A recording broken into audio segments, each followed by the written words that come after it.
কেন গরম জলটা করে? আম পাতা কি দোষ করলো, জাম পাতা কি দোষ করলো? বড়ই পাতা দিয়া কেন গরম জল করা হয়? এই কথা দিয়ে কোনো মৌলবী কয় না।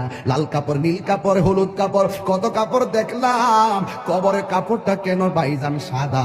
এই সাদা দিয়া কেন দাফন করা হয়? এই কথা দিয়ে পৃথিবীর কোনো মৌলবী কয় না রে। এ আমার যুবক,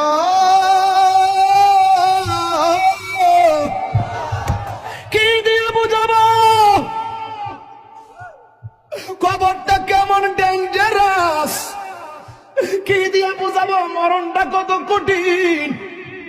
কি দিয়া বুঝাবো তাহিরের যে একটা দিন চলে যাওয়া মানে হলো আমার জীবন থেকে চিরদিনের জন্য দিনটা চলে গেছে।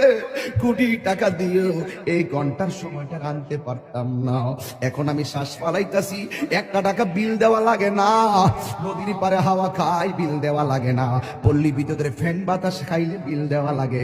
আইসিইউতে ঢুকা গেলে দিনে 50,000 টাকা গোনা লাগে।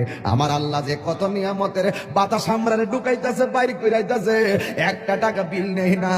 আল্লাহ কয় বিল লাগতো না, শুধুমাত্র তোরা 5 বার আইসা কপালটারে মাটির মধ্যে লাগাইয়া দিবি।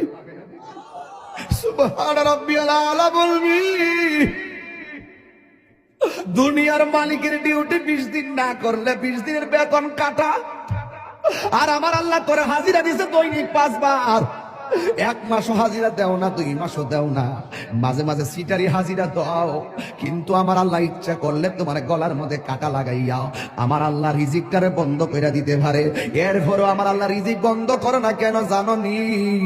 কারণ হলো আমার আল্লাহ কয় আমি আল্লাহ তোরে মায়া কইরা বানাইছি, মায়া লাগে।